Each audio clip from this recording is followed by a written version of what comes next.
Salam əzizlərim. Deməli kitablardan danışacaqdım. Gəlin Elxan Elatlıdan danışaq. Mən Elxan Elatlının kitablarını çox sevirəm və sizə maraqlı hadisə danışım ki, Elxan Elatlının kim məni sevdirib? Deyir, hər şey bir pis tərəfi varsa, yaxşı tərəfi də var. 2014-də mən işdən çıxmışdım. 2015-2016-da nəysə indi o yoxdur. Qəlizləşdiriblər. İşsizliyə görə müavinət vermədilər və mən sosial müdafiənin indi valla qurumları o qədər dəyişiblər idarələri. Nəysə getmişəm. İndi kimi oturur kompüter arxasında, göy kompüter zillənib, kimi altdan tum çırtlayır, bir də kitab oxuyur. Baxdım, gördüm, deyəsən xəyanət əsəri deyənə. Dedim, maraqlıdır, dedi, hə. Valla.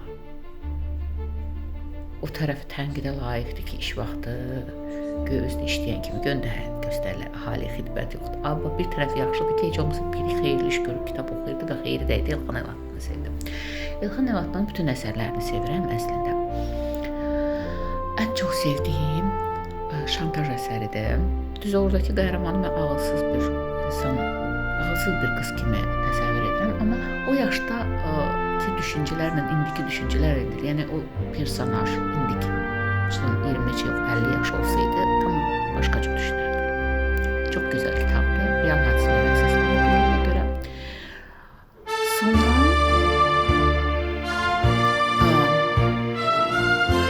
Belçika ovçarkasıdır. Deyəsən dəqiqə deyəcəm sizə adını. Hə, Belçika ovçarkasıdır. Bu mənə düzdür yazılıb real hadisələrə əsaslanıb. Bu mənə çox skandallı, qalmaqallı bir xatırlatdı. Düzdür, həyatda o şəxs bəraət qazanmadı, kitabda bəraət qazandı. Psixiatr qadın özünə məxsus bir şəkildədir. Susan qadın.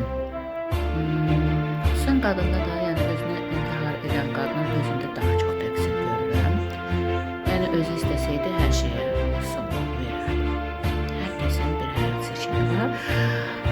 Ələmdar sevdim. Ən çox cəhənnəmdən gələn səs. İkinci hissəsi nə idi? Yadımdan çıxıb. 3 əslində deyilmir, amma trilogiyadır. Çünki cəhənnəmdən gələn səsdə olan personajdan həmin ikinci adı yadımdan çıxanda olur.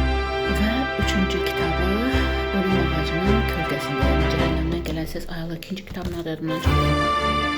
Bir-birinin ardıdır, bilənlər varsa nə deyəsin, olur, başımda şişib gəlir. Yəni bunlar, əslində mən bütün kitabları sevirəm. Bir neçə kitabını oxumamışam, deyəsən Qisas gecəsini oxumamışam, bir də Ölümsüz oldu, neysə belə bir əsər olmalıdır. Bu yaxınlarda oxudum ki, daha öncələri Elxan müəllim şeirlər, qəzəllər yazılmış. Mən bilmirəm ki, Elxan müəllimin və sənəti riyaziyyat olmalıdır. Nəsə ona aid kitabları da var. Bədii ədəbiyyata keçdikdə öncə şeirlər yazıb, onu bilmirdim. Bunu bu yaxınlarda öyrəndim. Oradan da Qızılcıq şərbətin səsi gəlir. Yəni ən sevdiklərim budur. Hamısını sevirəm, Elxan Elatlı əsərlərini.